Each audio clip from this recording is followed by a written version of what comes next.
Okay, so I must be one of the luckiest people in the world right now. I've got not one, but 3 stocks over here for my AARMS S510. Now the AARMS S510 has multiple stock options, and I'm going to explore those in the coming weeks with all these stocks I have here and go through kind of the differences between the stocks, the price differences, what you can expect from each one, and why some are better than others for different purposes. But today, the purpose of having these stocks here is that I actually want to install sling studs onto these 2 over here. And I know many of you, when the thought of installing sling studs comes up, you kind of just want to leave it to the gunsmith. You don't want to mess it up yourself. But the truth is, it's really not that hard to do. If you take it slowly and you know what you're doing, you can do just as good of a job as the average gunsmith can do, if not better, if you know the specific area that you want to put the stud, or the specific reason you want to install it. So I'm going to show you how to do that today, but let's just look at these stocks quickly because they are really beautiful. Over here, this has got to be my favorite. This is the walnut stock for the S510, and the reason this is one of my favorites is because I'm a real sucker for the traditional wooden stocks. You can just see the grain on this walnut is absolutely beautiful. The checkering is really nice, and it's a nice design on the checkering as well. And then obviously that little rosewood end cap is something that you don't see on the beech stock. Something I really like. So this is one of my favorites over here, and we are going to be installing sling studs onto the front and back of this walnut stock today. And the next stock is an ambidextrous poplar stock in hunter green. Now this one does look a little bit more modern than the walnut stock. Obviously it's more curvaceous, it's got more smooth indentations, and looks a little bit more ergonomic. It's got the ambidextrous cheek piece at the back as opposed to the dedicated right or left hand cheek piece. It's got slightly different checkering, and obviously the wood is different. So this is another one of the stocks we're going to install sling studs on today. And then lastly, you all know this one, I've been using it quite a lot recently.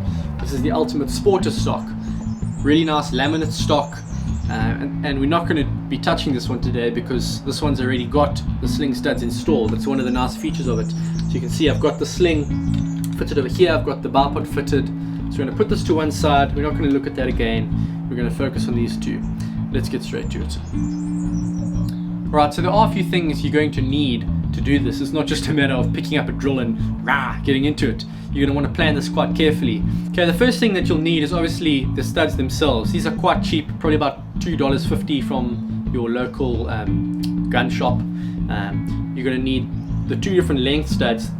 The front stud is going to be a fair bit shorter than the back stud, and this is quite simply because there's less wood in the front to drill in. There's no ways you're going to be able to fit a long stud like this in the front, because it's just going to go straight through into your air cylinder, and that's not what you want. So 1 short stud, 1 long stud for each gun.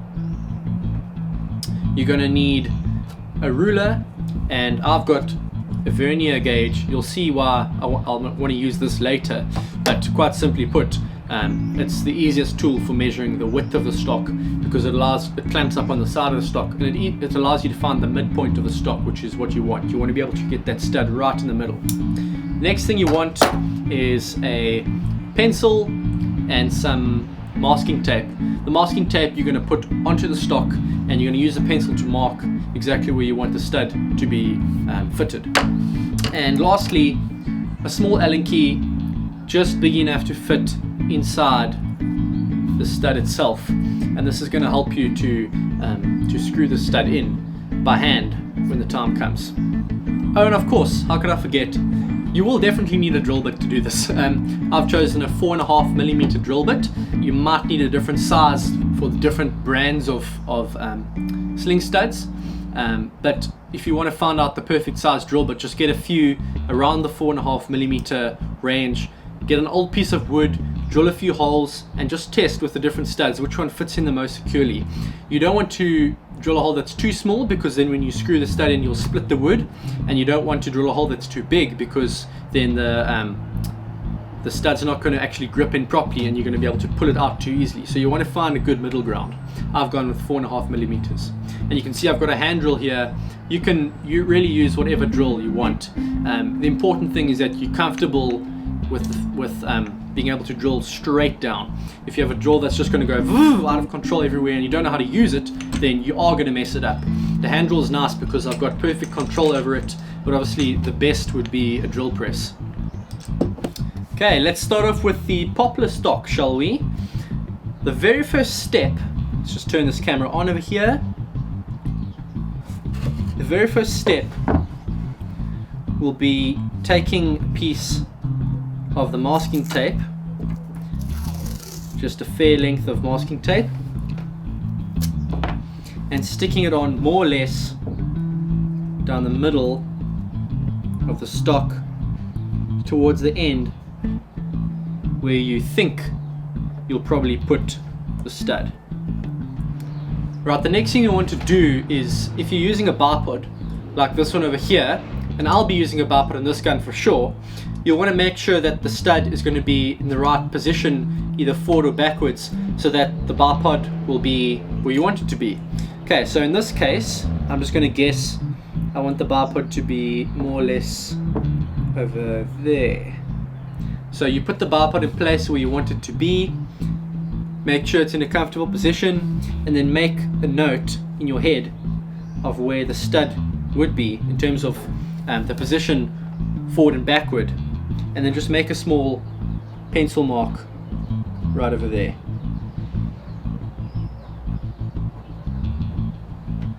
Okay.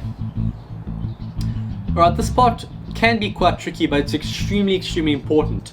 You're going to be finding the midpoint of the stock so that the sling isn't off to one side or the other. If it is off to one side or the other, then if you fit a bipod that isn't a swivel bipod, then what you're going to find is that the bipod is completely canted, and you're never going to be able to get your rifle completely straight up where you want it to be. You're going to have a permanent cant error.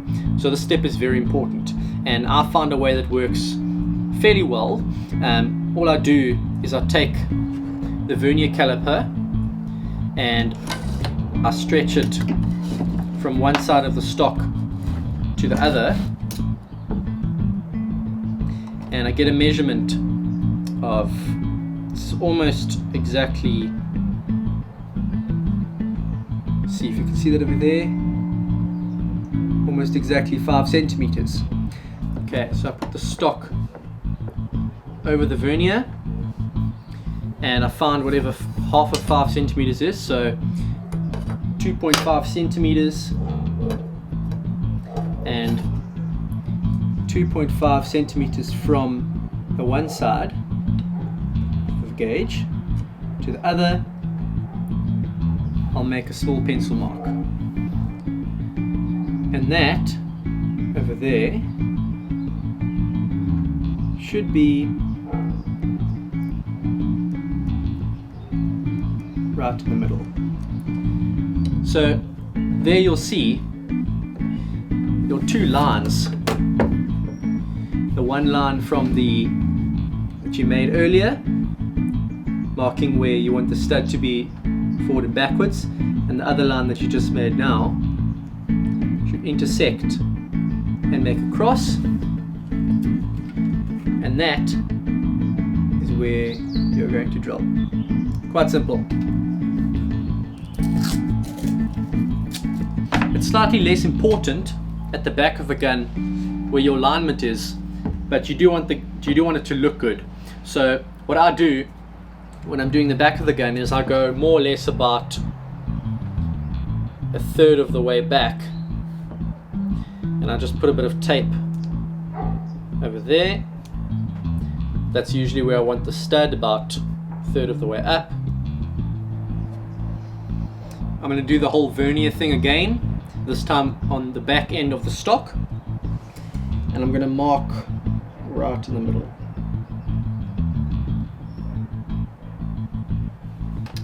Alright, so we've got our two stocks done.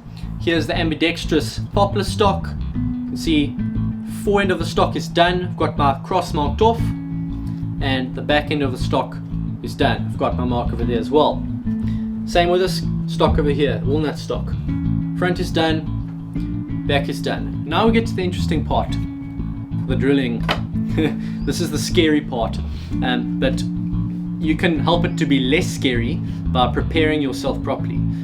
So if you're worried about, for example, drilling all the way through your stock so that the hole comes out the back end where the cylinder is supposed to be, what you can simply do is to measure how deep your stud in the front is, or how deep the threads are, the part that screws in, and you can mark off that same length on your drill bit using the masking tape, and that will mean that you only drill as deep as you have to and no further. It'll be very difficult if you do this step to actually drill all the way through the stock, because I know for a fact that these studs are made to be short enough to go in 99% of stocks without going all the way through to where the air cylinder or the action of the gun is. Okay, so let's do that right now. Take the vernier right over here, and I'm going to measure how deep the screw is, and I get 1.4 centimeters, 14 millimeters on the vernier gauge. Quite simply, what I'm going to do then is I'm going to break off a piece of masking tape, and I'm going to mark 14 millimeters on the drill bit, and at the 14 millimeter mark, or maybe 15 millimeters, I'll give 1 millimeter extra. I'll take the tape and I'll put it around once, and that will mean that the drill bit is not going to go any deeper than that piece over there. That is perfect for our purposes. So let's get the drilling started. Once you've found a nice flat surface on which to position your stock, take something sharp like a knife or a nail and make a small dent right on the cross that you've marked. This will prevent the drill bit from slipping to one side when you start drilling. Making sure that the drill bit is perfectly straight so you can start drilling slowly.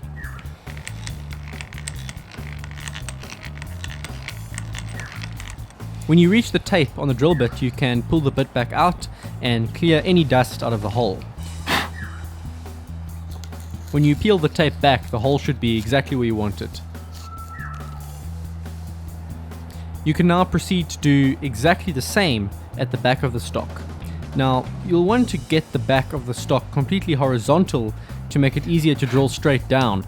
And if you don't have a vise, a really good way to do this is to rest the front end of the stock on a sandbag. When you begin to drill now, it will be much easier to make sure that hole is at the correct angle. When you're done, peel off the tape and you should have a perfect hole.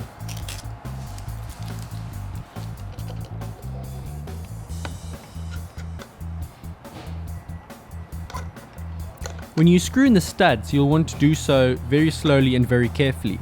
Use the Allen key for leverage, but be sure to place equal pressure on both sides as you screw it in.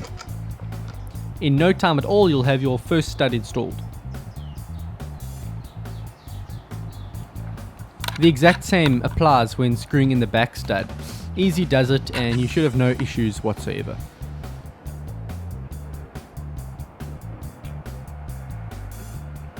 Here are a few more shots of the exact same being done on the walnut stock. The holes are drilled, the studs are fitted carefully, and the final result is perfect alignment. I'm really happy with my efforts today. And there you go, guys, that is how it's done. As you can see, there were no fancy tools used. I paid about $10 in total to get the studs for both of these guns, and an hour later, with a bit of hard work and the right attitude, I've now got studs fitted on two guns. You can see I've got the bipod fitted to this ambidextrous stock over here. You can see studs are perfectly aligned, it's ready for use, and if I want to add the sling, I've got the stud at the back to do so right over there. And then on the walnut stock over here, I've just fitted the sling quickly so you can see how easy it is. There you go. I've got the swivel sling studs right over there, fitted into the gun, and at the back as well, super easy to throw over my shoulder. It'll make my hunting experience infinitely easier, and it really wasn't that difficult. So if any of you out there have thought about fitting studs to your guns, but you haven't gone about it because you thought, you know, it's a gunsmith's job, or it's a job that you might just mess up your stock with, go ahead and do it, guys. You got to be careful, you got to do it the right way, but it's something that anyone can do at home with the right tools. I'll see you next time. Thanks for watching.